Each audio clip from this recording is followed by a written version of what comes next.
Yes, hi, I'm Tuck Fard. This is the Tuck Fard podcast, and I've got a very special guest today, Mr. Matthew Jackson. Yes. Matthew Jackson? Matthew Jackson. My memory's kind of fuzzy at best. You'll have that from time to time. And I'm glad to have you on today. See, we were talking about how we had some brief conversations about addiction and whatnot, and how some really beautiful people have their struggles with it. Dude, the best. So I have met some beautiful people in a trap house. You know? 100%. Some beautiful people. Some people that you couldn't not love now. But we also talked about how you were pretty big involved in this bourbon, whiskey. So, yes. I guess that depends on who you're talking to. I, myself, not to come in a little bit more into the frame, yeah. Not necessarily to toot my own horn, I guess, but Pretty I was able able to earn the label and title of head distiller, without being born into that industry, without being super wealthy, solely because of hard work. I worked really hard and sacrificed a lot to get to where I was at. Unfortunately, for now, I'm paying the price for those sacrifices and shit. Just stop you just for a second. Is it difficult to become a head distiller? Like, you mentioned without having a bunch of money, is there traditionally... Well, you don't typically... The people who end up with that job kind of thing. Is it almost like an elite sort of thing? Well, there's a lot of the nepotism and good old boy stuff, that old saying, oh, you got to know somebody. And there's a lot of truth to that. And not taking anything away from any of those folks, because they're all good people, man. You and I talked on it briefly there a few minutes ago. Not only was the job itself just fun and cool, the people that you meet, man, I met some of the coolest people. You would never think in a million years that these guys are spending the majority of their time in suit and ties, black tie affairs. These are just down to earth, good people. But just to kind of, so if you really want to talk about it from the start of it, so can I see that marijuana cigarette, please, sir? This is a beautiful thing. I can tell you've not had enough cannabis today. I have not. Yeah, go ahead, settle on in. Get in your groove. Get in your groove. Groove it up. Yeah, if you want cold beer, there's one right there. We got the cold Keystone Light. I just picked this up 30 rack. Yeah. Oh. So, Uno reverse. Uno reverse. Got me. I got you. Isn't that cool about how cannabis can just straight up, it's a social lubricant, bro. Man, it breaks the ice on so many things. It fucking does. Which is kind of weird because, all right, so I told you a while ago I got to watch it because I'll get off on too many different things. So that's okay. We have an hour to fill, at least. Oh, man, we could do this again then. So, probably will. That this area that we live in here, Nelson County, has always had opportunity for people if you want to, pursue it. But for years there was always kind of like a limit. Everybody just kind of tops out, no matter what you're doing, whether you're in construction or concrete work, that includes pouring flat work or basement walls, and I've done all that. So I had my first child when I had just turned 19. My wife was 18. She was my girlfriend at the time, fiance.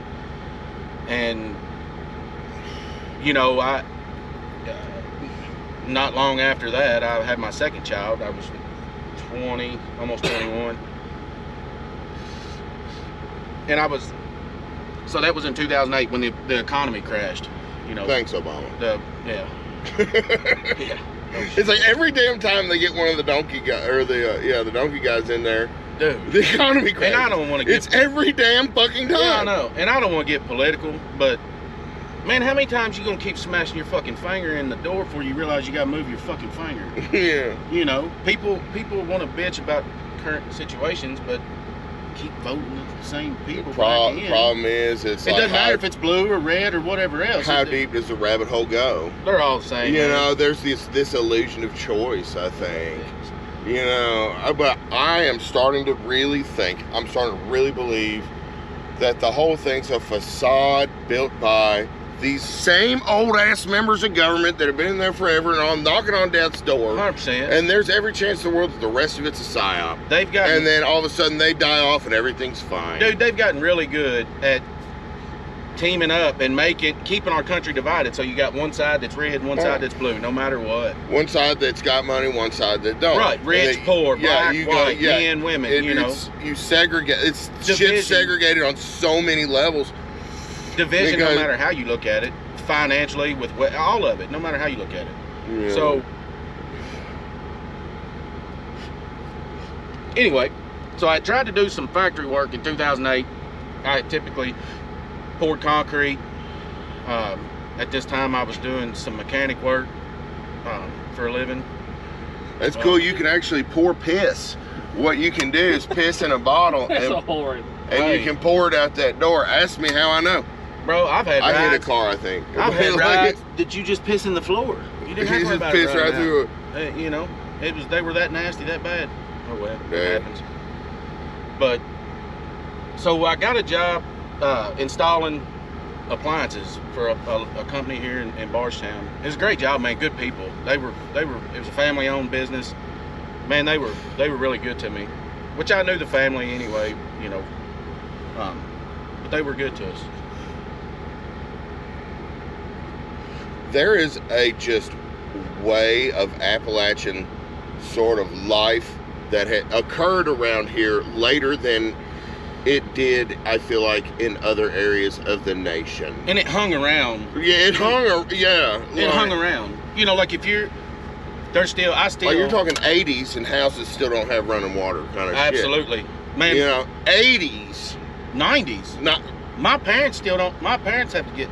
My parents and my little brother have to have Starlink. They live 5 miles down the road. They have to have. They don't have cable television. You know. One of the richest counties in the state. About Starlink, like Elon Musk's Starlink. You want to hear a silly, funny story about Starlink?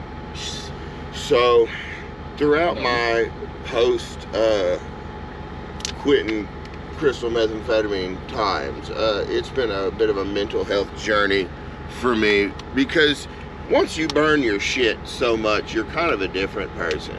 So like getting stable, just getting sustainably clean, that's one thing I think is missing out of rehabs. California sober? Is that what you're talking about? Sustainably clean. Like I want to be clean off crystal meth for the rest of my God-given days. Yes. But there's like making sure it stays that way, not just I ain't doing drugs right now. Right. Kind of thing. Right. I want it, you know. Right. Well, they need to find out so look, man, the number one thing that I have found, the common denominator amongst all addicts, no matter what your poison is, right? No matter uppers, downers, whatever. Nobody wants to get to the root cause of why they default back to using drugs every time they get in a situation. Solace. Whether it's either, look, I don't know about you, but there's been times I have been sober and clean, and even off of pot. I'm talking 100%, man, and be at the peak of the happiest I've ever been. And then fuck it all up, because it always fucks up. For whatever reason, it will always fuck up. So if I fuck it up, well, I can control the descent. Or if you're up there, you're like, man, just a taste would make this so much better. You know what I'm saying? I ain't done it in X amount of time. I ain't done it in X amount of time. I'm sure I can just do it once or twice. Just a taste, just to kind of make me feel better. You know what I'm saying? Yeah. And that's the one fucking rock that breaks the whole glass, I guess. If you every time, man. Every time. You can't like. But what I was getting at is nobody wants to try to figure out the root cause of what makes people do that. Complain about addiction, but don't worry about figuring out why you. Right, you know, like addiction. If I cut myself, I go to the hospital and get stitches, right? It's because I cut myself. It's not physically. You know what I mean? I know that's kind of a crude analogy, but it's, you know, that was an accident. Right. You know, when you do something like that, and I know that old saying, they're like, oh, well, if they want, they could just stop. buddy. They really want it. The start of it. There's a mental illness. So it's hard. 100%. But the start of it is that simple. You know, you don't realize, you don't know what you're doing when you get into that kind of shit. You know what I'm saying? Like you. Oh, like you don't. You know you're playing with fire, but nobody told you just right. hot that motherfucker is. Well, they told you you're playing with fire, but they didn't tell you they soaked your fucking drawers in gasoline before you went out. Yeah, there. yeah. Nobody. There was this, and especially for people I think our age, or in our 30s, the drug education shit that we got growing up. Bro. We're like, they demonized pot so much, and then we smoked pot and we didn't fucking die. You know what I mean? And it turns out they were just lying. It took away credibility. Saying all the benefits of pot, sure. and and just like same thing with no different with psychedelics, mushroom, psilocybin. You know, Amanita muscaria. Look at what they're doing with ibogaine and Ayahuasca. ayahuasca. Iboga. Ibogaine is impressive. And look, man, I've got close personal friends that have went and done those journeys, and that shit's not a joke. It's that's helping people. People are fetishing or fetishizing, whatever, however the word is. Fetish. Yeah, they're fetishizing, whatever the fucking word is. But yeah, they're making it a fetish almost to go on these journeys of like, oh my god, I went with the friends, we had a journey, you got to come with us, we got to do it. It's no different than every other drug. It's a trend, and it needs to be a life-altering experience. But you need to have a professional there. Sure, because it can 100% make shit worse if you're not careful. That's got shaman in there.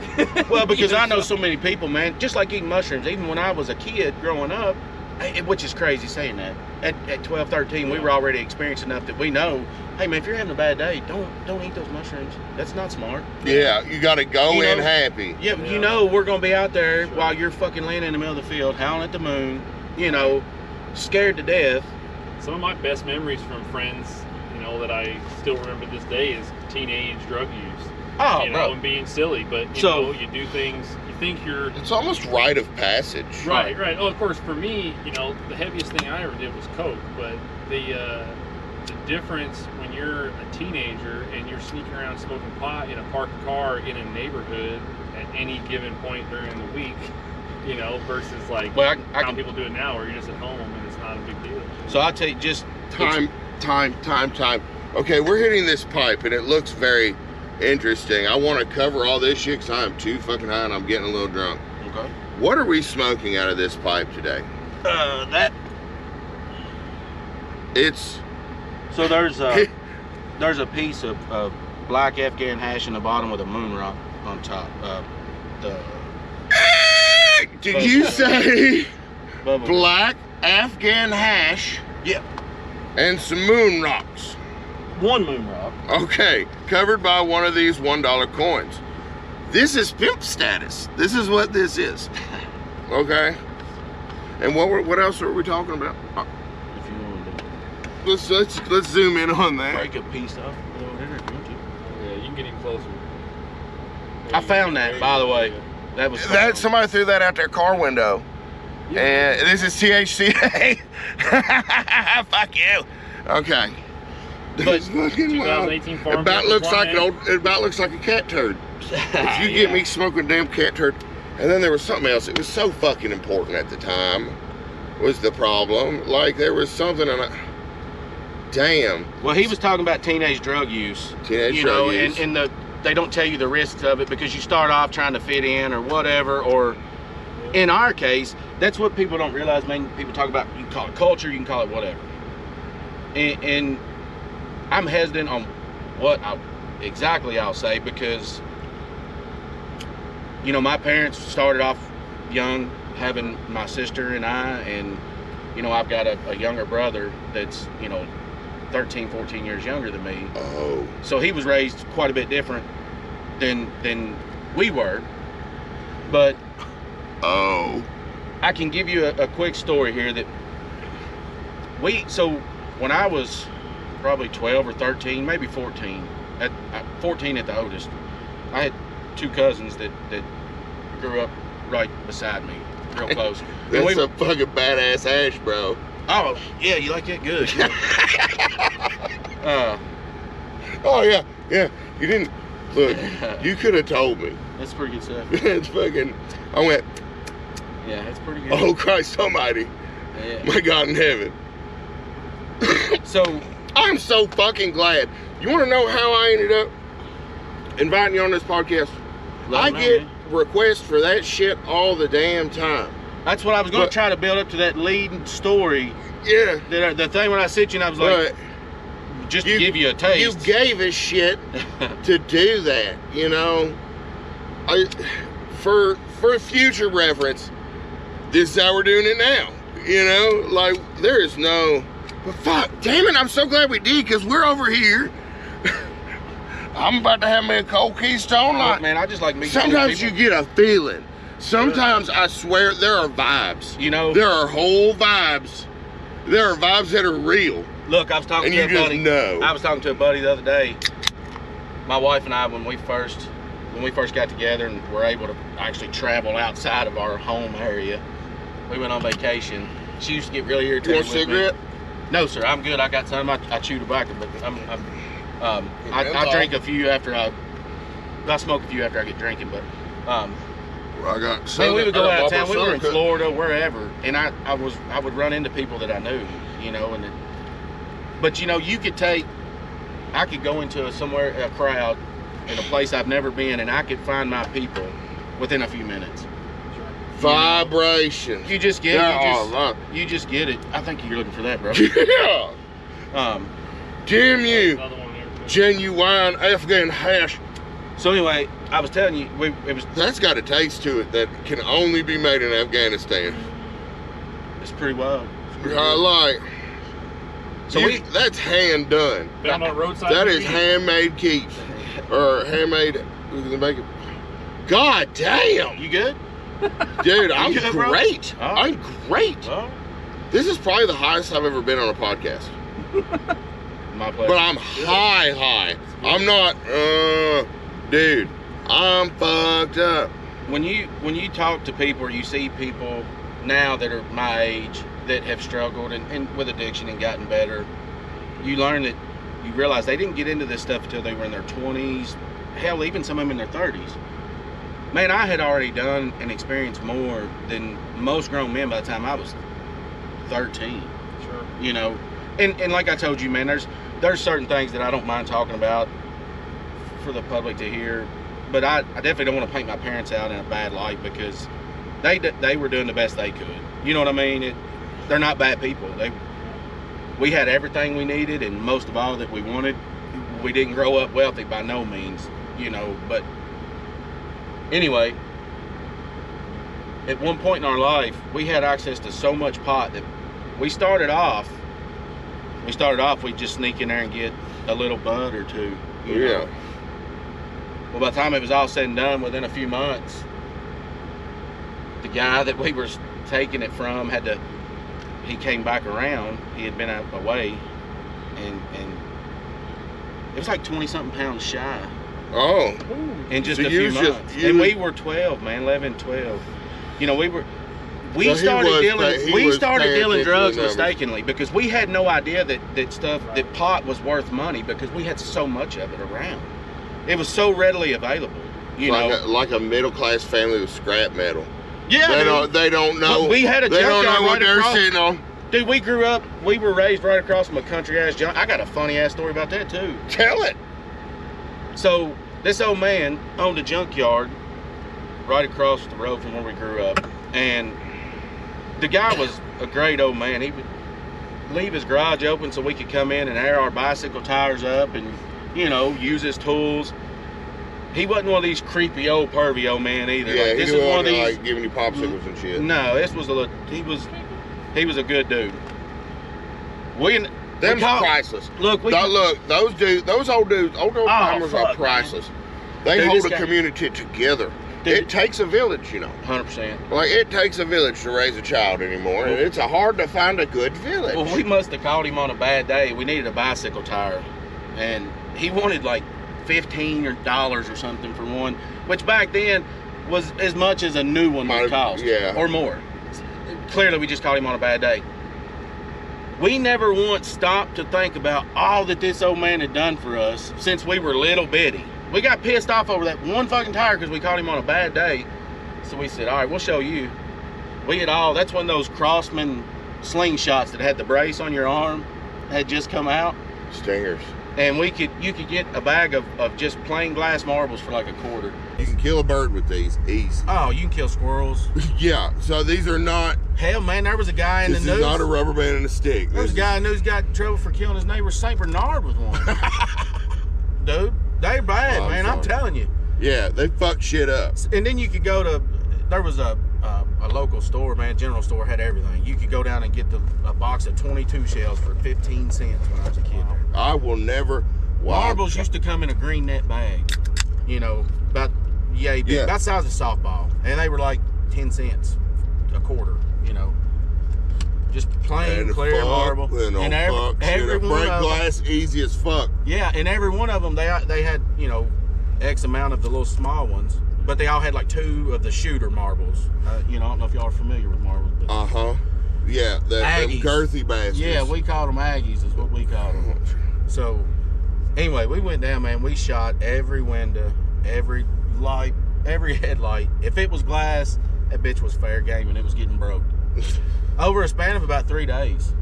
You know, we were dedicated. Assholes. We went back not only once, not twice, but 3 times, maybe more. In the last piece, man, this guy, he had owned a bar, so he had a big 2-way mirror that he had taken out of that bar and put in the back of his garage where he could look out at his lot. And one of us had shot it, but we barely caught it in a corner, so it just shattered. It was just spider web. Well, was he sitting right the fuck there? No. Oh, that'd be crazy. And so one of us actually grabbed a beer bottle, man, and it's like some shit you see in a cartoon or a TV. He threw this beer bottle, but when it went through the window, it was just perfect standing up straight. So it just left a straight. So this guy's window was just spider web with a perfect beer bottle print through it. right through the fucking middle of it, dude. We still didn't get caught. I tell you how we got caught, man, is one of the neighbors had stopped over there looking for a part and was walking around back there and seeing all that broken glass, started seeing all those fucking marbles, man. Damn it. Yeah. You left over a fucking bicycle tire. Never mind all the good shit and how much he'd helped us out. And now you look back. You ever look back on doing something and be like, damn, dude, the fun I was being an asshole. Oh fuck, man. I was on some bullshit that day. You know, like I'm sure you heard it growing up, but man, I remember getting my ass whipped or getting in trouble, and my parents being like, "Well, if you didn't do it this time, that's for one I didn't catch you for." You know. You ever remember that? Oh, yeah. Dude. I became pretty free range by about the age of 12. Oh, we came out feral, dude. We fucking, it was bad. It was real bad at one point. Hell yeah. Hey, what's weird about, Mike, this is one thing I've heard you say. You were talking about your parents. You said they're just kids raising kids, and so are we. And I was like, we're all kids raising kids. 100%. We're all kids raising kids. None of us know what the fuck we're doing. No. And that's a weird.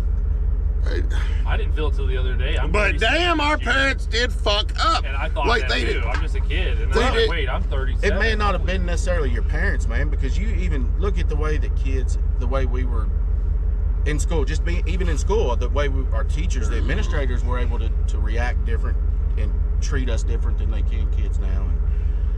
And, you know, I think a big problem with why our age group suffers so much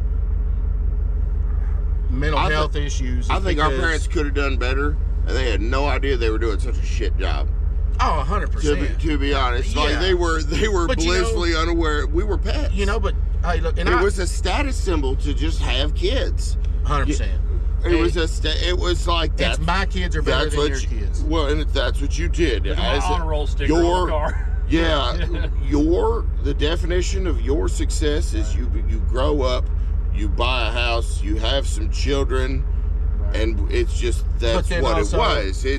That's the level of thought had in this equation is that's part of my level of success. But you were also, and they still wanted to be kids. You were also semi-expected to follow in your parents' footsteps too, though. Yeah, I got a rocky history with my dad that we covered on this, and it fucked me up. It did. It fucked me up. Man, me and my dad almost come to blows on a Christmas morning one time. Took off walking from home. I did, you know, when I was 16, 17. So I completely understand. Yeah. You know, and again, I'm not trying to make excuses for them, but I have a princess in my life. I have my 7-year-old little girl. Sure. And I look back at the shit my dad said and did to me when I was 7 years old, and it makes me say, how in the fuck could you do that? Like, I love my little girl so fucking much. Right. You know, just because that's my child. That is my baby. That is my baby, and I don't give a fuck. I'm on her team. You know 100%. What I mean? And then I look like there for a while before I had her, man. I did give my dad the excuse of like, well, nobody really knows what they're fucking doing. And then I had my own, and it fucks me up even damn more. Man, I'm gonna tell you right now. Because it's like, how did you do that to me, bro? Do you have children, Mike? 2 kids, yeah. Age? Boys, 7 and 9. So I've got 2 boys also, 17 and 16. My youngest one just turned 16 on the 3rd of this month. My oldest one turned 17 back in January. But we've got a niece that was really close with us. I mean, I consider her just like one of our children, our daughter. She's 22. And she's got a family of her own. And man, there's nothing in this world that will break your heart like your family will, like your kids. Whether intentionally or unintentionally. It's terrifying, bro, to love something that much. It is. So I'm going to give you a piece of advice. Be prepared to hurt her feelings, because it's going to happen. And I'm telling you, scared, from personal experience. I'm terrified. And your kids are young too. My kids are older, man. And she's going to have to hear some shit she don't want to hear at some point. I got a good balance, I believe, because both my kids have the dad fear of like discipline, and they understand, but also I play with them and do so much fun stuff. Guys, I said this. Listen, man, I said this. I said you don't understand till you get there. I said the same thing, man. Wait till your kids are 15, 16, 17, right. 18, 19, and that's why, brother, I just try my damn best. That's all you can do, man. And that's exactly what I needed to hear that today. That's all you can do, man. And that's why, to kind of jump from the beginning to where we probably should have ended up is this past year, man. It has been, I have struggled with addiction my entire life, and for the most part, I was able to keep it under control to where I could function and from all outside aspects looking in, I was doing okay, Yeah. And whether I realized it or not, Yeah, dude, you'll see a lot of motherfuckers. There were things that weren't okay. You'd be surprised the faces that come through the trap house door to get a bag of dope. Oh, dude, people that you would think were like, damn, you're here. People that play it very well. But I've had it really, really under a pretty good control since February 27th of 2012. And I've always been a really self-aware person. I'm also a very humble person. Mike's over there fixing shade there. It's bothering him. Okay, can you see why I got him on my team? He made. Trust me, you got. All right, insert picture of Mike. All right, dude. If you ever hear me say I'm gonna get with my associates about this, it means I'm talking to Mike about it. Mike's like, Mom. I joke about this with my mother. I'm the chaos and you're the order, and it makes a good yin and yang to this team. Yeah. You know what I mean? I can see that. And fuck, we be killing it, dude. Can I get some nugs on that? Hit that Afghan hash. Yeah. It gets better. What a treat. We need to, if you got... What a fucking treat. It's kind of messy. Dude. If you got something to push that down in there. Oh, fuck, man. Yes, dude. And we're not doing any meth. No meth. I've never done meth in my life. What was always your choice? Well, if you don't mind disclosing. No, it just depends. What's available? No, not necessarily. So, I never viewed smoking pot as really doing drugs. I think of it more as the same level of doing drugs as drinking caffeine. You're altering your mental state. If people treated caffeine like they do pot, it would 100% be the same thing. Yeah, I mean, but we consume way too much caffeine. You have to and not enough pot. Taboo is the thing, because it is. I'm not a saying generation of old voters keeps it illegal. Like desensitize your kids to like binge drinking, but having them exposed to regular beer drinking is not a weird thing. Well, I can tell you. So you can keep your beer in your fridge next to your kid's Lunchable, and nobody will ever fucking say a word about it. But if you leave a bong on the fucking counter, well, that's true. You know? But I can tell you, man, just from when you look at human beings, you know, if whether you believe in evolution or not, from the time we've existed on this planet, it's very, very small. You know, I mean, and distilling alcohol and having a close personal relationship with very high proof alcohol, human beings aren't designed to consume that amount of alcohol. No, absolutely not. Yeah, that's like there's a reason why why it's classified as a poison. The key here is it absolutely it's absolutely a poison. Bro. So the thing is, just like the meth, like how long does meth stay in your system for a drug test? Cheers.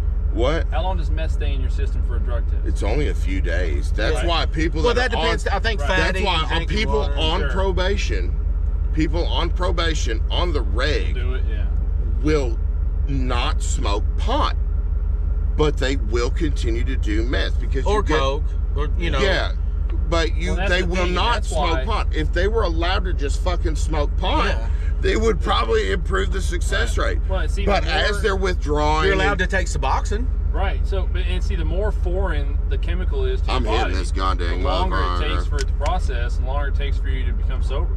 That's why DMT is such a quick thing, because it's made in our fucking brain. So our brain's like, oh, I know what to do with that. But they also put so many. They want us to take so many synthetic. Just like I said, Suboxone. They want us to take so many synthetic drugs. Yeah. That make you feel. Dude, I remember the first time I went to the doctor when I realized when I had a problem. I feel like that just hit me.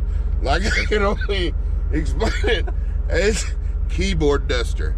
I went, and all the oxygen left my brain, and I went,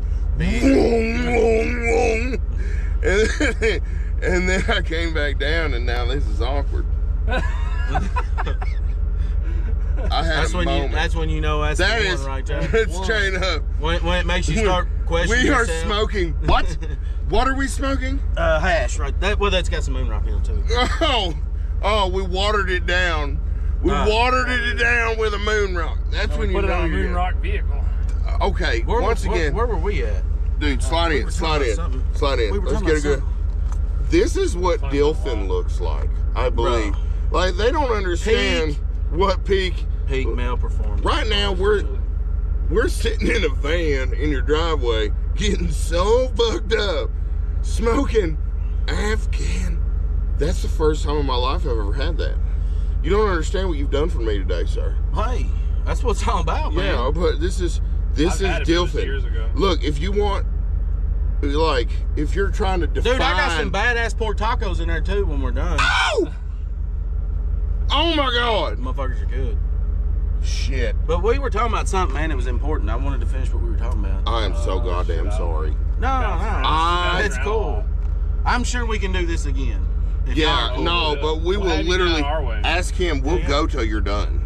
Well, you know, like at least 2 hours worth of shit. I'm good, man. I don't want to. Sometimes we go over, and those I like them. That's okay. I like them. We're bouncing around. Please remember what he was talking. If anybody that's I'm the problem and you're the solution, and that's bro. We were talking about a bunch of different. Too many subjects. You've been smoking that hash too. If I was listening to a podcast like we're on right now, I would have to smoke a big joint to even be able to keep up with it. Sure. You know. Yeah. So that's okay. It's good. You're talking to your kind of people. You know. Absolutely. Yeah. Well. That's kind of the entertaining aspect of it too, because when people watch it and they're like, "Wait, what?" And then 20 minutes later, it connects to something we were talking about. Yeah, it'll go back. Now we finished I'll get back. It'll come full circle. Yeah, it bounced around. It'll come full circle. Well, what's cool about getting really fucking stoned or really high off of marijuana is Oh, you it's a perfect, like, you get good and fucked up, and then you come back down, and it feels like it's been a day and a half, and it's been, ting, right at an hour. Yeah. You know? It works out. It's a smoke sesh. You were asking me what my drug of choice was. Yes. So yes. For years, I was a speed guy. I liked coke, you know. Like go up. Like to go up. And it kind of really went downhill when I started smoking it, you know, and got even worse when I learned how to cook it, you know. I can see that happening. And I mean, I'm not proud of any of that, you know, but if I could take any of that stuff back, it's a chapter in your life, though. It's part of the book, man. It's definitely a bizarre. Again, it just like with how anybody else is raised where you grow up at, the majority of people done that. That was, you know, I wasn't just the only one. Yeah. You know, but then it kind of got, it just kind of, it gets like anything else, man. It gets old, you know. Yeah. So I kind of slowed down on the doing coke and stuff, but I was also the whole story behind. I mean, I was dealing it, you know, just whatever. Hell, man, I had done heroin. I done heroin for the first time when I was 12. Yeah, wow. You know, so I always ran with some older crowds anyway, except for my two cousins, which were like my brothers until my actual brother came along, which I was already 14 when he was born. So, but man, I would go cut these guys' grass. You know, they were, you know, in their 20s with a push mower, and it was just a little bit of yard, and hell, they would give me an ounce of weed or, you know, whatever. Just, and I went in one day and they had it out on the table there, and I was like, damn, it's weird looking coke, you know, because it was kind of off-white, brownish looking. And I had some coke that was kind of yellowish, off-whitish before, you know. It was fucking best coke I'd ever done. And I was like, hey man, let me try some of that, you know. And he's like, nah, you don't want, you don't need none of this shit. And I was like, man, it's good, I've done it before, whatever. And he was laughing. He's like, you ain't never done this. And I was like, it's coke. And he's like, that ain't coke. And the other guy was there, and he's like, oh, just give him a little bit, you know. And looking back on it now, man, I would have no point in my life would I have ever done that to somebody. Sure. I'd have been like, fuck no. First of all, tell them exactly. First of all, there ain't nobody coming in here while I've got something like this out anyway. You know what I'm saying? Yeah. But regardless, I did have, you know, man, addicts, people that are addicts or just whatever, people that struggle with mental health are looked at as having no morals, you know, being a piece of shit human being, you know, whatever. But that could not be further from the truth, you know. And but anyway, so I tried it, you know, and I can remember getting high, but it wasn't like, you know, like you talk to people now, they're like, oh man, you're hooked first time. And that may be using if you're shooting it, you know. I never did shoot it, but it changes. Yeah, I've done it 3 or 4 times within a month or 6 week period. You know, I wasn't doing it every day, but and then it went away. But these guys were bringing it in from Chicago. This was in the late 90s. You know, yeah, late 90s, early 2000s. So that was back before heroin and opiates and stuff was a big thing here. I mean, that's back when opiates were just starting to go crazy. You know, and luckily for myself, I did not discover those until I was an adult. You know, I mean, I'd had them, you know, from procedure, you know, dentist, doctor, or whatever. But wisdom teeth and shit. You know, so I quit doing everything, man. Let's see. I got sober. I wouldn't have smoking pot or anything. I didn't drink beer or nothing from about, let's just say, February, March of 2007 until 2009, maybe a couple years. And I tore my rotator cuff at work, and the doctor, they give me, you know, painkillers. Man, I was getting 180 painkillers every 30 days. Wow. And I remember saying to him, I was like, I don't think this is a good idea, man. Like, I've got an addictive personality. Yeah, this seems overkill, you know. And sure, he offered to do a surgery on it, and he said that I would have to redo it in like 10 years because I was so young at the time and the job I was doing or whatever. I said, well, I'm not going to do that. And he said, well, there's no more pain pills. So he just cut me off cold turkey. Well, of course, I started buying them off the street, man. One thing escalated, and everything escalated. One thing led to another, and hell, I overdosed 2 or 3 times, you know. One time was at work. That was pretty bad. That's hardcore, man. That scares the shit out of me about them opiates. Yeah, man. That scares, because here's the thing people don't understand about heroin. You can get 2 bags from the same dope man, and one of them be 10 times fucking more potent or have fentanyl in it. You don't ever know. Every single time is such a real risk. And now there's carfentanyl. If that stuff was around like it is now when I was a teenager, there's no doubt I would not be here. I have zero. The dope ain't even worth doing no more. That's like, through my platform, I've been trying to, I want to bring attention to how real this fucking issue is. I don't think people realize that. And it happens for so many fucking people. And I have met some of the most beautiful fucking souls in trap houses, bro. No kid wants to grow up to be a dopehead. That's what I'm not like. You can take, man, every addict gets to a point that regardless if they want to stop or not, regardless of where they're at, you could ask them and say, hey, if you could snap your fingers and be sober right now, would you do it? And every one of them would say yes. Yeah, like if take away the withdrawals, but if you could snap your fingers and get to where you never need it again, would you do it?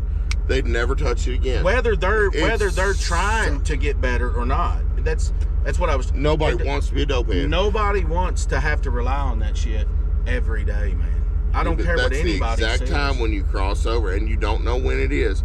It goes from a party to a fucking way of life, and you don't see the transition. Oh no, man. You know what I mean? Like, you do it every once in a while, and all of a sudden you're doing it every day, and you're like, when did that happen? Because you stop getting high off of it, and you don't even realize when the last time you actually got high was. This is one thing that a lot of people don't talk about. There are a lot of people who hide their meth usage, especially from their significant others or their families. Man, I hid it from my wife and it's easy to do. Or I thought I was. Well, I mean, it's easy to do if you play your cards real right. People can go a long time. Oh yeah, you can doing that shit without anybody knowing. Like I told you, my thing is to self-destruct. So I finally get tired of, and I start to get sloppy. So she will catch me because I get to the point I'm like, man, I just want to get this over with.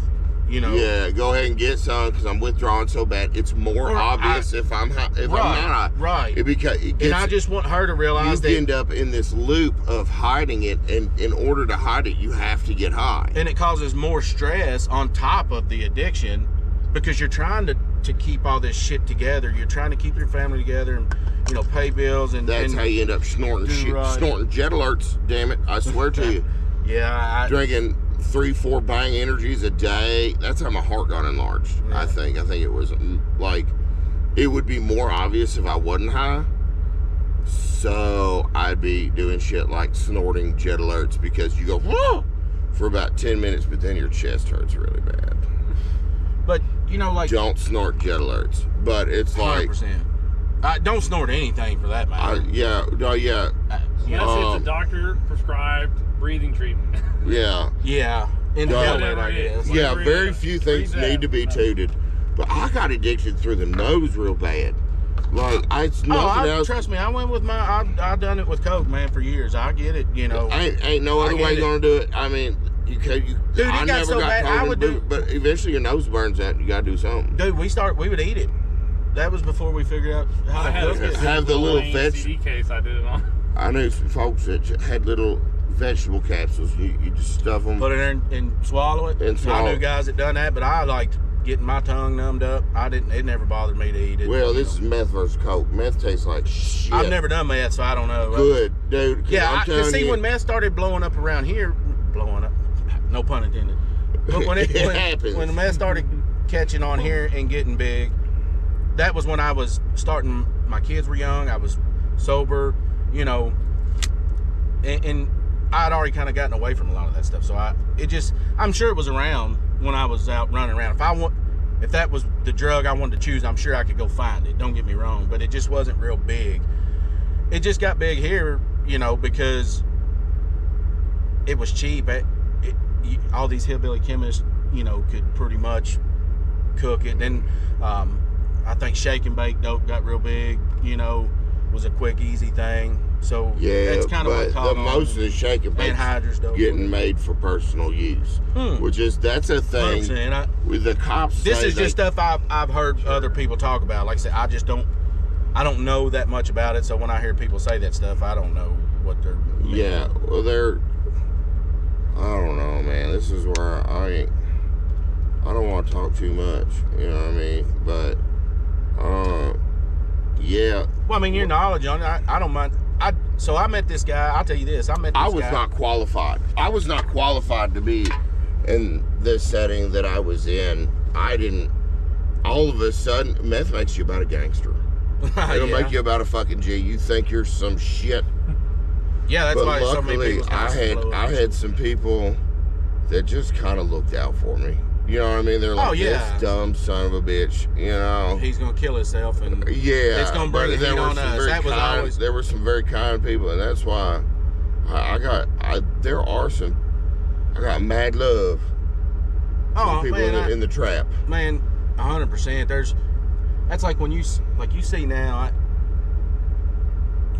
you hear about a young person or anybody for that matter, they're out with a group of friends and they're doing dope and they overdose.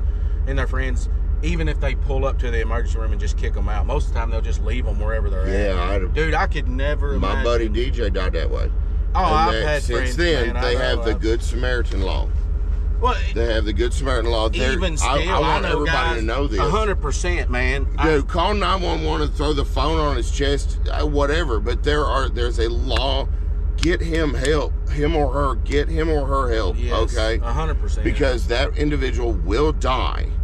They will die if you don't, and there is a law that states that the police cannot do investigations at an overdose call. Sure, and so I've got mixed emotions on that whole subject too, because and this is coming from an addict, and I've been in just about every terrible situation that you could imagine, and I would never leave somebody to die like that. I'm the kind of person like, all right, man, if you're going, I'm gonna go too, I guess. But I'm gonna try to help. Yeah. You know what I'm saying?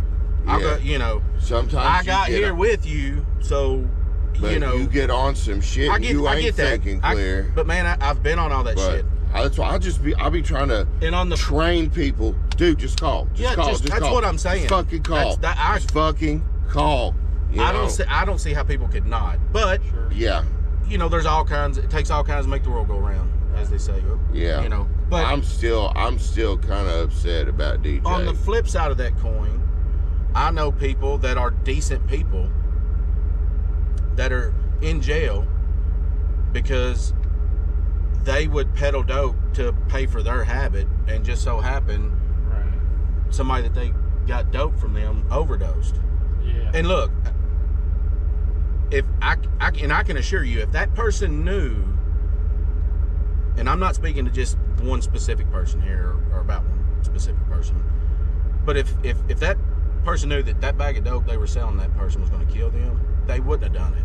Yeah. You know what I'm saying? They wouldn't have done it. They didn't know that. You know.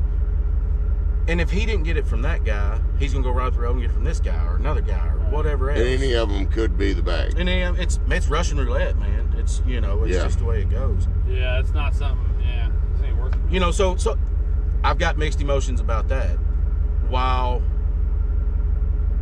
I think somebody should be held responsible, should it be this little measly, lowest guy on the totem pole that's peddling $10 bags to try to help finance his habit, or is it these big wigs that are bringing this shit over the borders by the truckloads? Well, they'll never, dude. I will tell you. You know what I'm saying? Right. Like, it goes too high up is the problem. Yeah. You can't. If you go to the top of the pyramid. Look, if somebody, the way I look at that, no matter if somebody can put together statistics as far as how many the amount of drugs that are coming across the border, whether it be drugs, sex trafficking victims, no matter what it is. If somebody can collect that data and put those stats together, then clearly they know it's happening. Yeah. How did you know how much it was? If you don't know that's happening, how do you get any stats? You know, so I feel like there's money being transferred somewhere. Oh yeah. You know, but I don't know. I mean, I don't want to sound like a fucking conspiracy theorist or nothing. But but the facts are most big quasi-government deals that are happening that you can question are just big ass money laundering situations. Well, that's all it is. They're sending money to somewhere else, then it's going to get sent back to some fucker here that voted for it. I'm sorry. No, you're good. You got to be the thing. I just went on a spirit journey. That's cool. That's I just went on a spirit journey. I swear I blacked out for a split second. But you know how many people... It went, oh, no. If here, let's see another chunk off her and put in there. Oh, no way. It's pretty big, it looks like. We need something to smash it down there. I pushed it down before pretty good. There you go. See if this... Heavens to Murgatroyd. How about this van? The pimp mobile here. I know. Dude, I told him yesterday, I was like, man, I'm about to do something I have always told all my kids not to do. Can we film a skit today? Because you are the thing. We're going to a stranger's house. Yeah, but the reason when we were talking about that, it's because I've brought that up as a joke before, saying I pull up this pulls up and say, hey, you want us to come smoke pot in my van? It'd be weird. It'd be weird if it was a kid, but as a 38-year-old man, I get it. Fuck yeah, you know. But who the whole skit like? Hey, I don't know what kind of kinks y'all are into. You never know. Two of y'all, you know. But we like to play beer pong.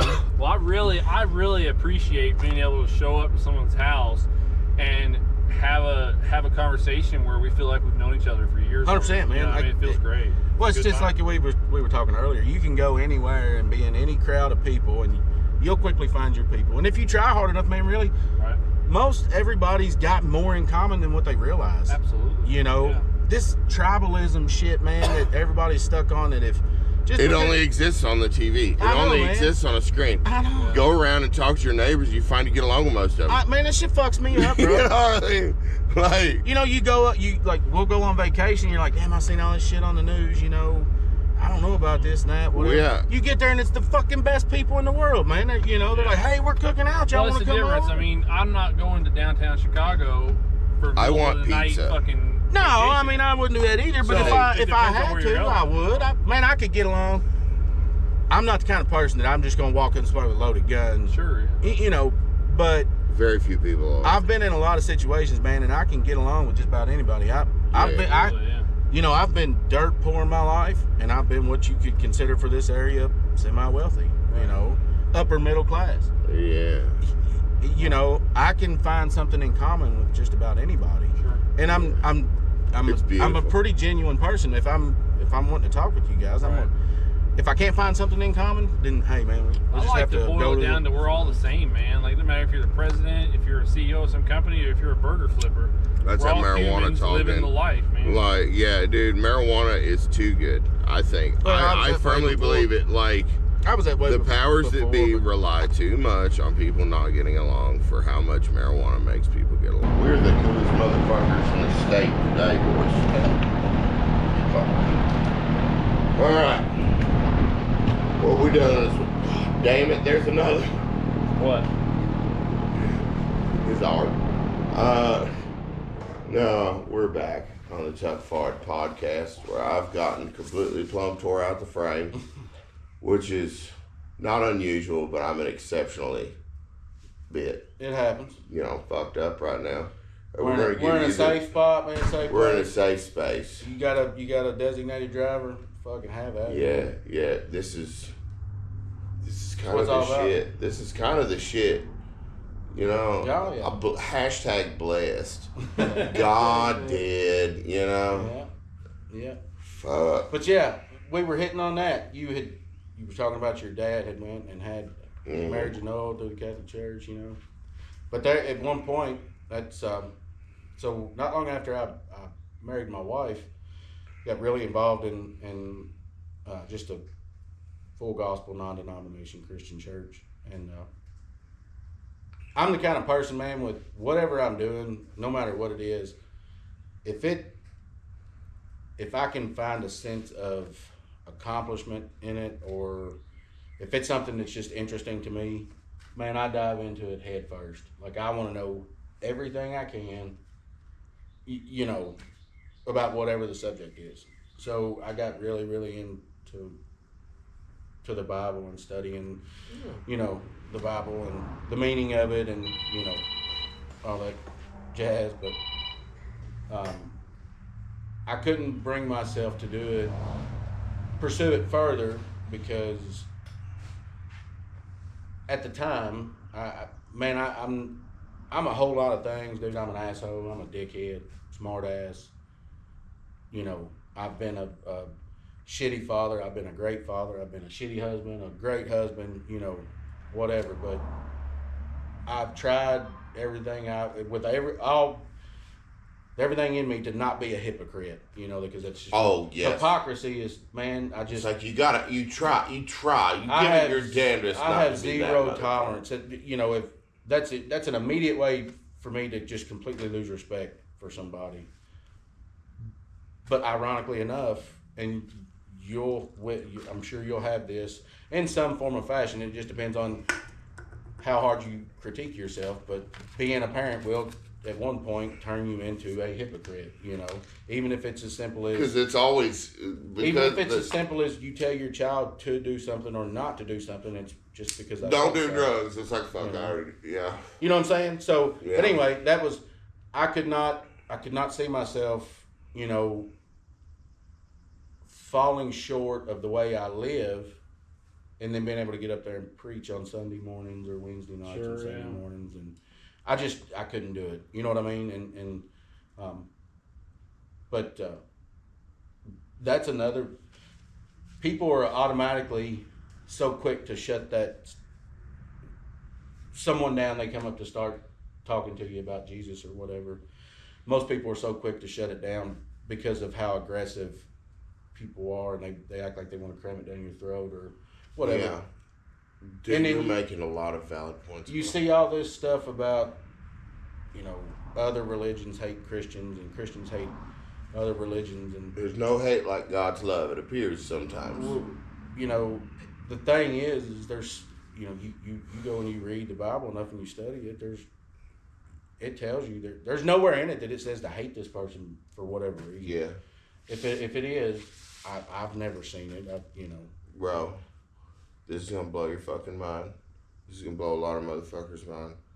I went to Catholic school for 1st and 2nd grade, and the rest of the time I did all my sacraments other than confirmation. Every other sacrament, your first communion, first reconciliation, the baptism. I was Catholic as a kid.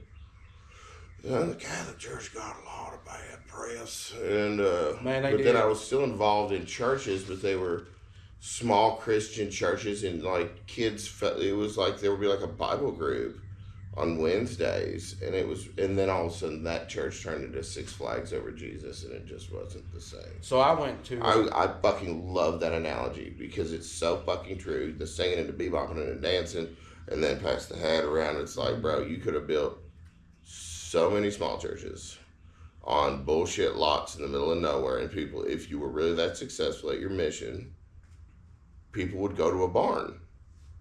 100%. You know what I mean? Some of the best messages I've ever received have been at places such as that. The tent, revival tent, a barn or something. You cannot tell me that's not just necessarily a corporation. revival when a church tent, gets that big, I'm sure it happens, but it's been at like podunk places. Like, man, you wouldn't. Yeah, no. You know, there used to be a guy. There's something beautiful about an old Southern church and just the way. Just any old church, because they're everywhere. You know what I'm saying? These rural churches, even up north, I'm sure they're there. I've not. The tradition and there's a discipline to a lot of it. So I could never get on board with these. Churches, but at the same time, I think the Catholic Church has kind of got off the rails just a touch. So here's the story on how that happened with my wife and I. So a literal touch. When I met my off the rails. It happens. When my wife, when I first met her, actually, so I've known my wife for a long time. She's got some older siblings that I knew and kind of run around with. Her brother and I were pretty good friends, and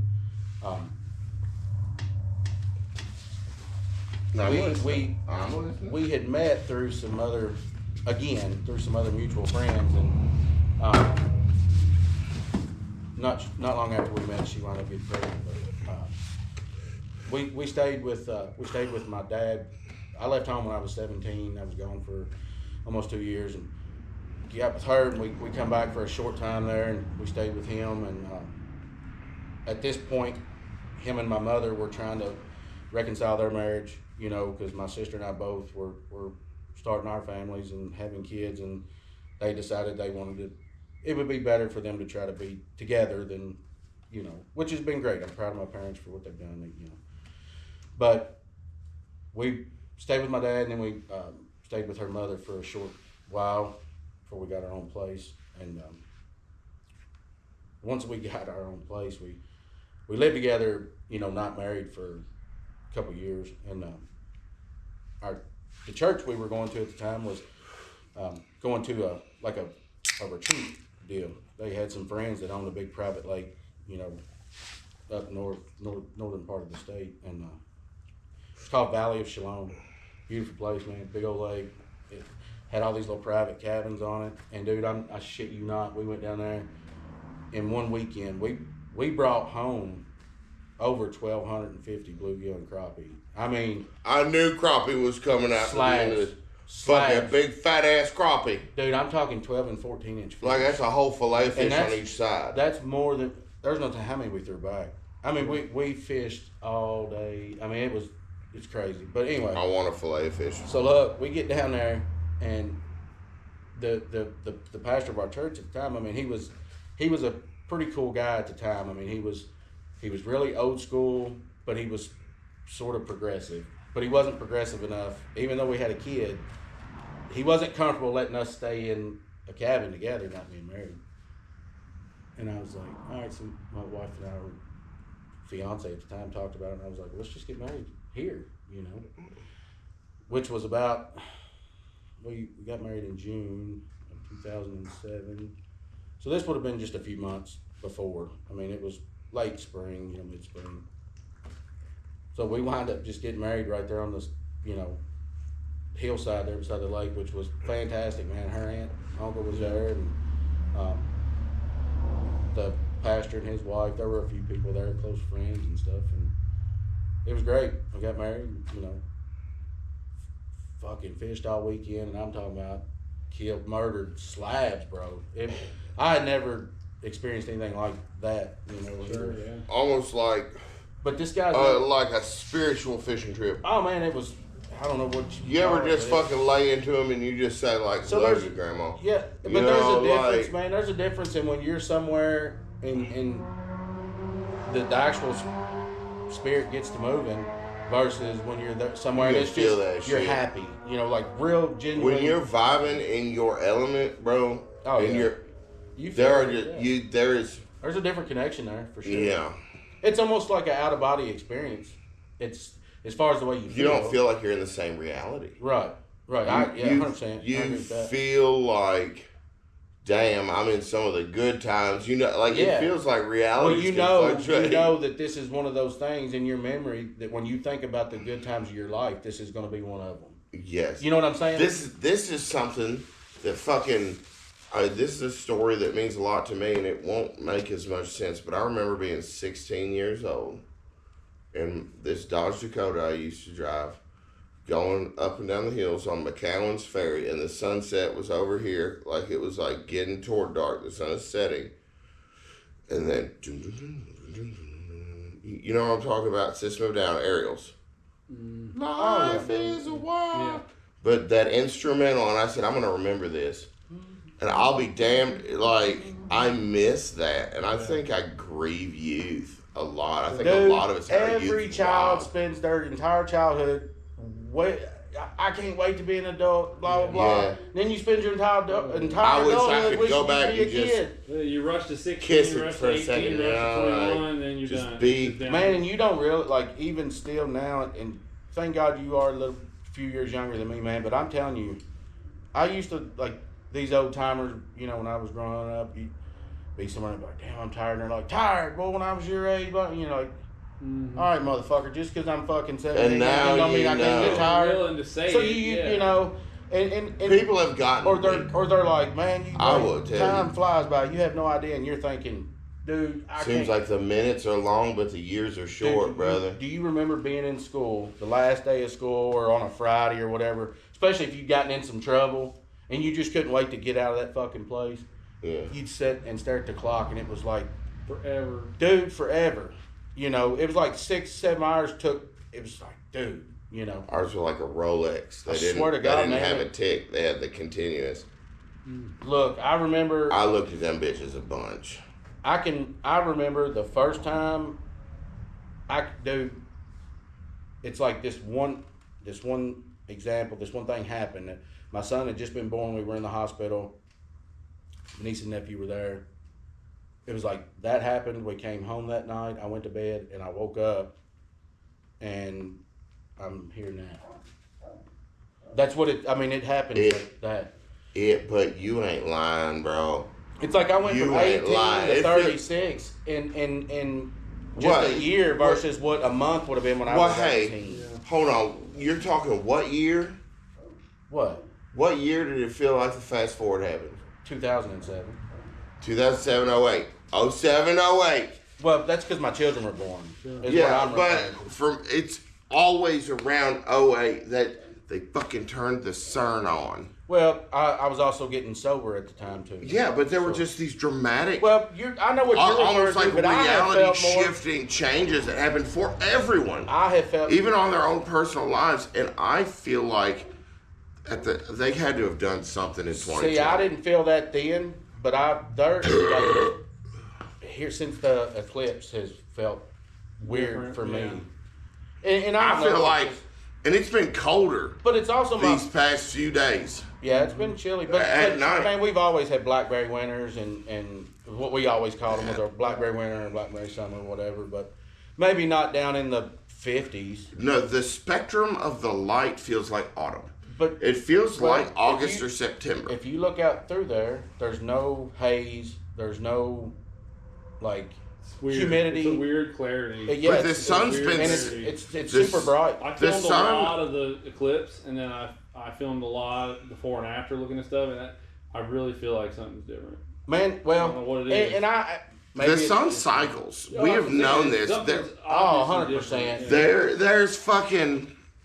There was a year in the 1800s where we did not have a summer. Well, we had that solar flare in the 1800s too that was real bad. They were getting like snow in July or some shit. Just because the sun cycles, it's like 12 years. But I thought that was a volcano eruption or something that caused some ash. Well, there was Mount St. Helens even that fucked a bunch of shit up. And when was that? Mount St. Helens was in the 90s, wasn't it? Wasn't that in Washington? Or not? Dante's Peak? Was it? Yeah, that was. It was kind of before my knowing, remembering. I remember being on the news. I can remember because it was a big deal. Same thing with the Oklahoma City bombing and like Waco. Columbine. My remembering a fuck ton of shit starts right about Columbine. Really? Yeah, dude. There was this one boy, and he has passed away. But there was this one boy that was just demonized his whole childhood, and I remember he would act up, but it almost sometimes just didn't make no sense. I feel like they failed that boy. He started acting up when he was young, and they just give up on him. You know how many kids the system fails now because of that No Child Left Behind bullshit? Oh yeah. Fucking what happened there? I remember we were in elementary. This is 3rd, 4th grade. I think it was 4th grade because I remember thinking, well, he's at a different school. Like when it was right after Columbine. And we had the faculty did a thing where they would ask the students how they felt about the school. And he said, when they asked him how to make it better, he said, blow it up. He's in 4th grade, bro. That became like a legendary story. Or like these in kids, the town, and he fucking had to go to the alternative school or some or these shit. Kids it was a legendary story. Or drawing themselves with a sword or a knife or something. Man, they're kids. Yeah. Just like how people get hung up on, young boys 2, 3 years old playing with girls' toys. Sure. Like, dude, if there's boys and girls both down there playing, let these kids play. They're kids, man. That don't mean shit. I'm tucked forward, and when I was a little boy, I had an easy bake oven. Didn't make me a fairy. I don't know if you're allowed to say that. What's the difference in the easy bake oven or the little I don't think you're allowed to say that. Where you make your own little plastic toys? Yeah. You know? Well, it was because, like, I could fucking make my own cupcakes, bro. Hey. I didn't have to ask somebody for cupcake. A light bulb would make me a cupcake. Time out for a at second. 1 in the fucking morning. Let's shift toward wrapping up the podcast, and then we'll continue to party. I'm cool. If that's cool with you. And if y'all, man, if we don't finish up here, we can always get back together and Yeah. You know, Well, I'm be more than happy. We can always have you out for another episode too, because like for us, I mean, it's all about just a hangout. So sure, you know. yeah, man. Hey, we have been hustling in this line of work. Like, we have been fucking balls to the wall trying to fucking push this bitch to get big. That's what it takes, man. That's what it takes. Yeah, and if that means I have to come to your house and smoke Afghan hash and drink cold Keystone Light, I'll help you any way I can, my friend. You know. That's cool. You know. See, like that. With no expectations of return. Because there's so many people out there. That's something that fucking drives me nuts, man. Stipulations. They want to. Oh yeah, I'll help you out and yada yada yada. And they're expecting something in return. It'll be like that sometimes. You know, if I say I'm gonna help you, I appreciate you. I appreciate the fuck out of you, man. Like, it's really been neat. I just want to try to bring more attention to the issues to mental health and addiction, and that it's okay. Doesn't make you a weak person to admit that you're broken, or that you've got problems, or that you're addicted, or in fact, admitting it is like the first step in a lot of progress. To be honest with you, once you're willing to accept that you ain't got this shit. Well, like you said, there's no handbook for this, man. There's no handbook for any of it, and you know, this past year has although I've suffered with this stuff for my whole life, you know. We've been kicking your ass. Yes. That motherfucker got hands. Yes. I say the past year, but it's really been leading up to. It's been about the last 2 years, 2.5 years, but. You know, that stigmata around being a man and you know, you gotta stay strong, and you know, you have to sacrifice all your happiness for everyone else's happiness, and you know, not that I would gladly sacrifice whatever I had to try to keep my family happy, but yeah, your mental well-being is if you're not mentally healthy, you're not doing your family any justice by staying that way. This is another old quote, man. If you don't take care of yourself, you can't take care of anybody else. Yeah, that's true. You cannot if you don't take care of yourself, you can't take care of anybody else. But the problem with that is so many men, like I had gotten so good at either lying to myself or masking it, you know, and telling myself that I'm making my family happy. And I'm sure I was to an extent. But clearly, it wasn't as happy as and well off as things could have been had I tried to prevent. Yeah, absolutely. When you're in active addiction, you are not as there as you think you are. Right. You know, if you think you're doing great by your family, you might not be, bro. That old term, he's a functioning addict, you know. There is no functioning addict. They're never functioning. I mean, it's... Some of the functions being taken. No, I just think it's a different type of addict is what it should be. Yeah. It's, you know, but that we start looking at the definition of the word function at that point. Yeah. You know what I mean? Manages to keep a job is not necessarily functioning. Sure. Which is, I feel like, a lot of the time. And again, what they judge it against. And employment justification. I think that you look back and you're like, damn, man, you done for coming from what I've come from, man, I've done some pretty cool shit, you know.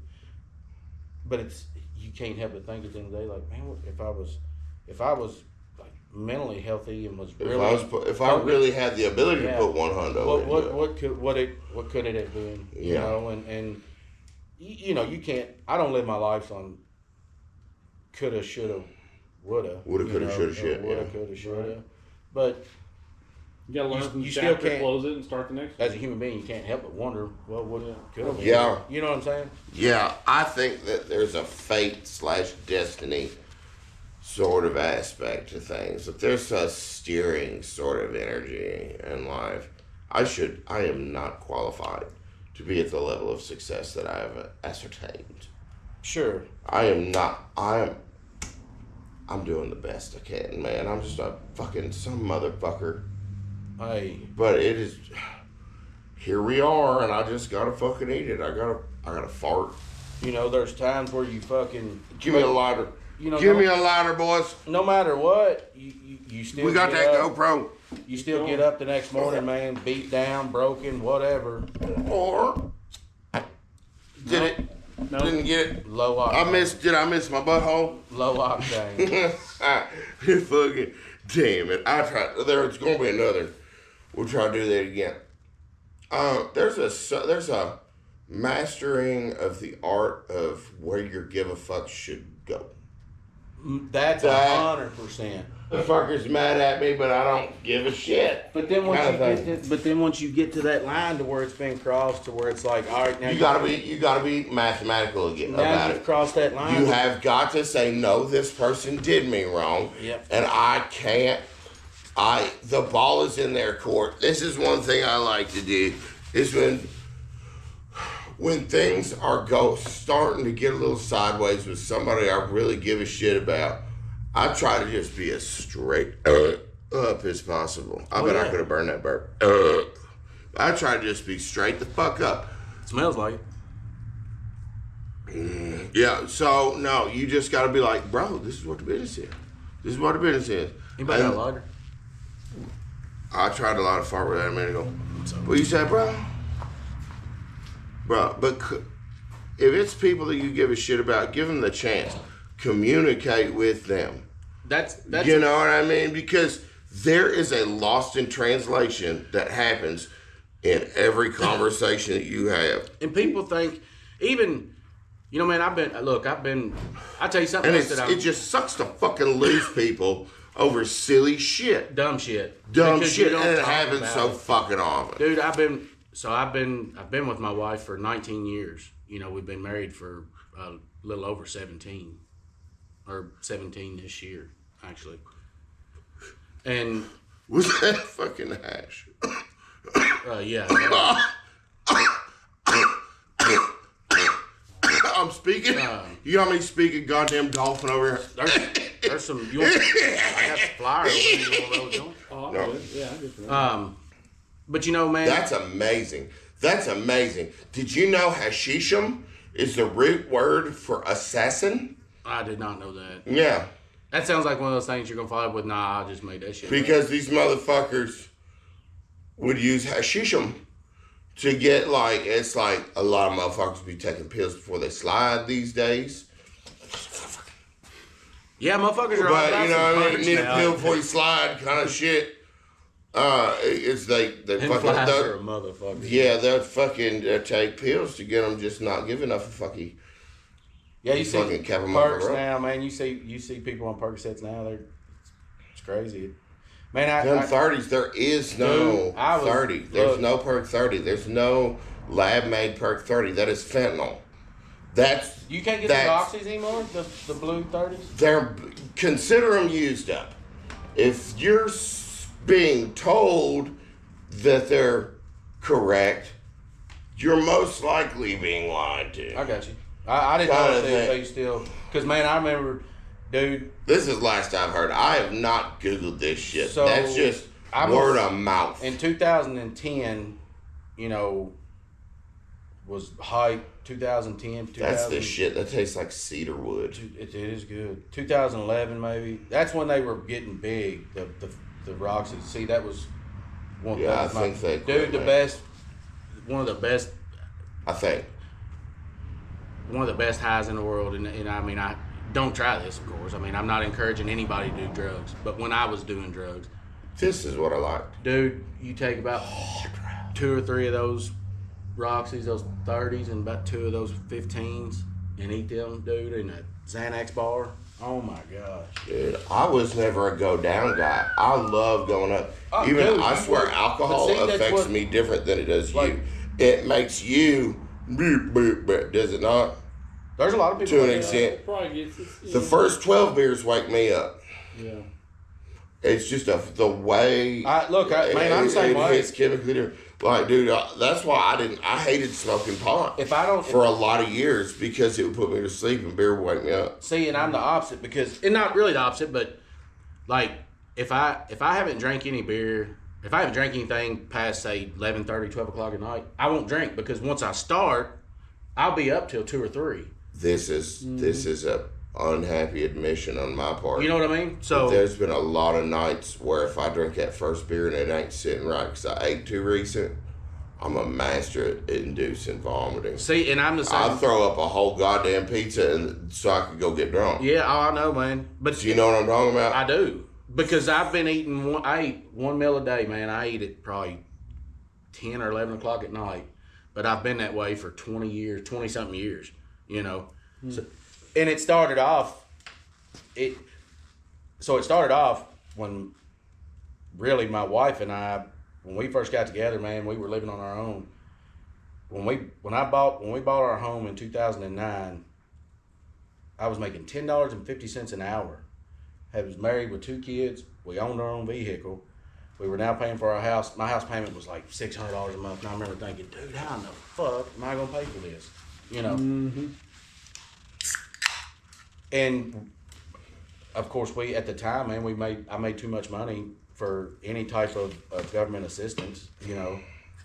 And I shit you not, man, it was legitimately just a few dollars, you know. And I'm like, y'all, I'm supposed to feed my family on $3 or $4, but we made it work, you know. I mean you know, fuck, where was I going with that? I told you I get married. But this is bringing back core memories for me because I graduated high school in 2000. I know, but I told you I get rambling. You was talking about something. No, but I'm thinking about, and this pisses me off, and I want to find this fucking dirt bike. Somebody's fucking, so just broad daylight. It's been a couple years ago now. I had growing up, the 93 350 Warrior, Yamaha 350 Warrior was like, everybody wanted one. They was the best, you know. Yeah. And I found one. It was a guy had it at his barn find. His dad had it in a barn. You could clearly tell it didn't have it 4 or 5 hours on it. Bought it. We had it for like 2 years or a year or something like that. And I was in the process of building my garage, so I had taken my privacy fence used to come out from the corner of my house and go to about the corner of the garage over here, but on the back side. So I'd taken that fence down and I had them sitting outside the fence, and somebody fucking stopped up here, dude, like 1 o'clock in the afternoon and swiped both of them.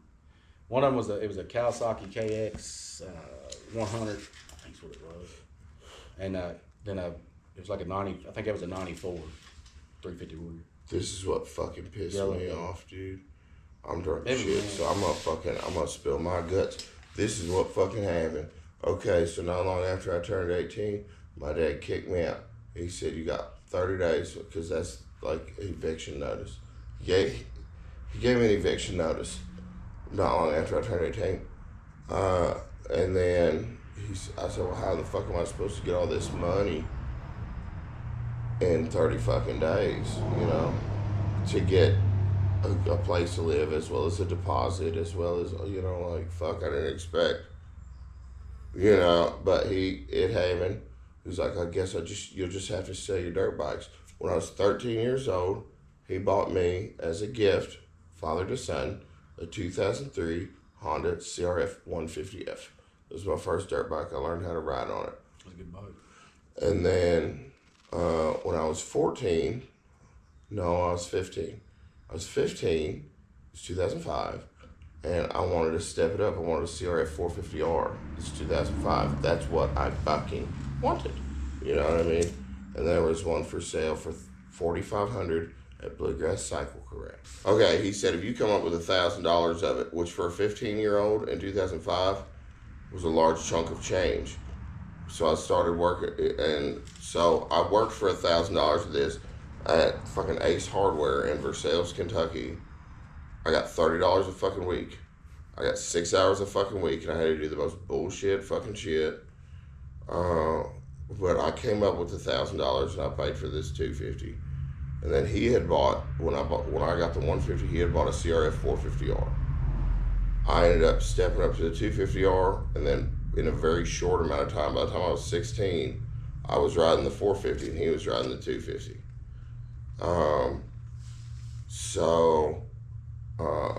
When there was the time when he made me sell the 250 to move the fuck out, that was like my only choice, and we took way less. It was a bullshit fucking deal, but we had to sell it in 30 days. Mm-hmm. You know what I mean? And what year was that? 2008. So one of the childhood dirt bikes that I align with heavily is gone. Keep in mind, this man's making well into the six figures, probably to over 200,000 a year at this point. So you had just turned 18? And I just turned 18 and he kicked me out. I got you. He makes over 200 bands a year. Did he give you a reason why he was kicking you out? He never did like me. He was not a fan since I was a young age. Remember I told you he hit his head? Yeah. And then worked for the CIA. Yeah. He went through the farm. Do you know what the farm is? Mm-hmm. He went through the farm. As in, he got the whole treatment, brother. LSD being... I don't know. He won't talk about a bunch of it, but he went through the damn farm and he fucking... When I was a kid, whenever Lorena Bobbitt cut that man's wiener off, we lived in Manassas, Virginia, just right by Langley. Mm-hmm. You know, I remember that being in the news too. They found that dude's wiener. Put it back on. Put it back on. Put it back on. That's fucking real, and it makes me wonder how far that damn wiener was from, my... Makes me wonder how big his fucking wiener was. I just spotted on the side of the road. A few years old. Dude was probably packing. It had enough blood in it to keep it alive. You know what I'm saying? That's got to be a log, bro. They got to be bringing it in like... Somebody's got to ask... Put it back on! Put it back on! Somebody's got to ask the important questions. Yeah, these are what they are. But then, okay, so, and then another time, this is after I'd done figured out how to move out. Like, everything's fucking... We're figuring shit out. But I showed up to my parents' house like hunt deer or some shit one day. And that 450 was being loaded into the back of somebody's truck. And I was like, no. Because I was never even given the option to buy it. Not that I could have afforded it. Yeah, but it was meant more technically on paper. And this is why I'm so thorough with contracts and things. Because between me and my father, technically on paper, the 250 was mine. And then the fact that we had switched and I'd built a shitload of memories on the 450 does not come into play. He didn't have to tell me shit. Right. And this was in 2008, 2009, when all that fucking, he acted like we were going to have to jack off a dog feed a cat. For real. And then another time I showed up to the house and the 150 was being loaded into the back of somebody's vehicle. And I said, wait, wasn't that like a gift to me when I was 13? Technically, doesn't that make that mine? But I didn't say shit. And now I think back at it and I'm like, God damn it. I would love to find that if I could fucking get them bikes back. So were you a rebellious child? Like, autistic child. My daddy didn't like me for it. I was not the cool son. I was just curious, man. Yeah, no. He decided he fucking didn't like me at a young age. But also, man, that's just something that I think all father and sons go through. And I'm not comparing, not saying that you're... Yeah. I guess I was jumping from one story to the other because I felt like that too for years. Sometimes my dad still makes me feel like that he doesn't like me too much. You know what I'm saying? I haven't spoken to my dad now in almost 5 years because I said, before you come back into me and my kid's life, you have to get mental health treatment. And show me that you... But that's it.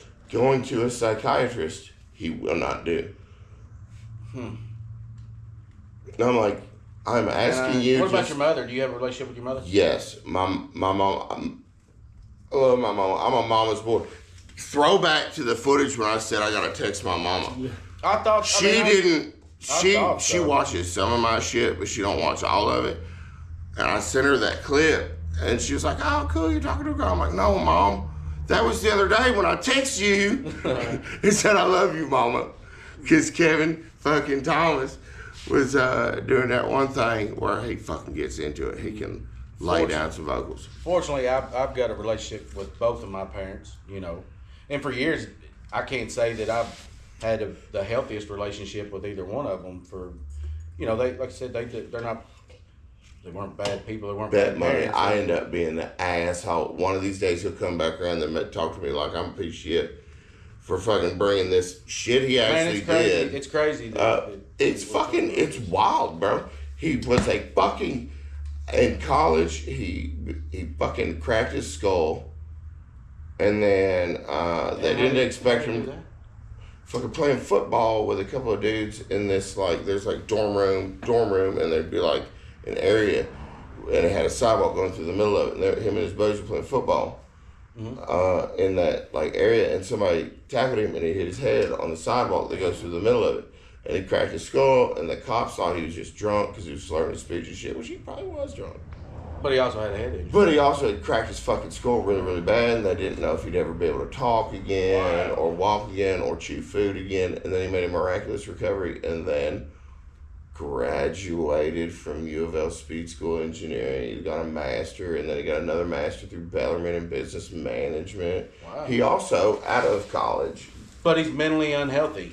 But out of college, his first job, he applied for this job in the CIA, and there were 100. They would take 100 applicants nationwide, and he was one of them. You want to hear some stories?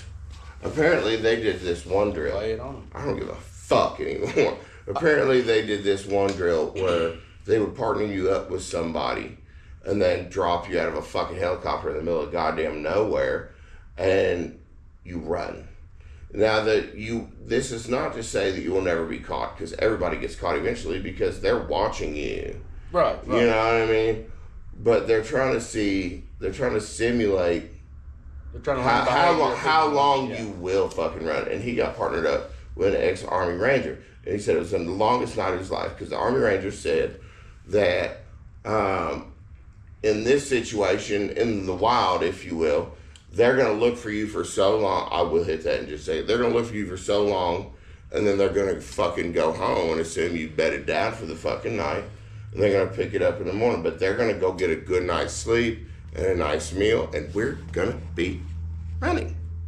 And they ran all fucking night, and apparently they did pretty well. There's another story he told me where they did this simulated drill where they would put bags on their head, and he said he knew that the goal of this, you want the bag to touch the mouth just proper, and it'll create a sense of fear of small places.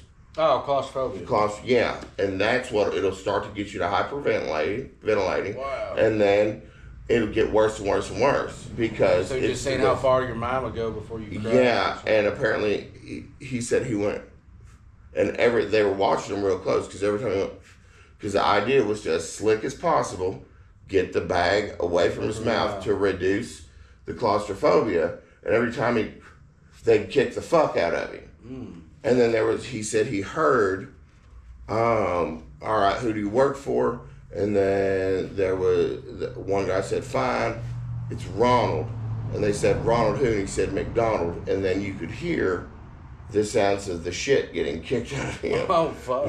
But this is the CIA. Oh, yeah. You know what I mean? And then it turns out that man was just insane, and he didn't like me. I asked you earlier if you had a relationship with him. If he went through the full treatment, I was going to say, dose his ass, see what kind of person he talks into. I wish some of my fucking best memories are when I could finally get him to drink a fucking beer. Yeah, because you said earlier that he's straight-laced, right? Yeah. There were a couple of times. Or even smoke, dude. But it fucking chaps my ass, bro, because I've always wanted to be close to my daddy. Man, I get it. I've always wanted to be close to my daddy. I get it, dude. I've had a similar relationship with my father as well. Just, you know, I had some great memories, good times, but there were far more traumatic and bad, and negative, than positive. But I tried to be self-aware of that stuff, and it's weird that this is coming full circle because I'm dealing with a lot of that stuff right now personally, and you do the best you can with that situation, but man, it's what no matter what you're going to reach a point. You can very politely pass the ball over.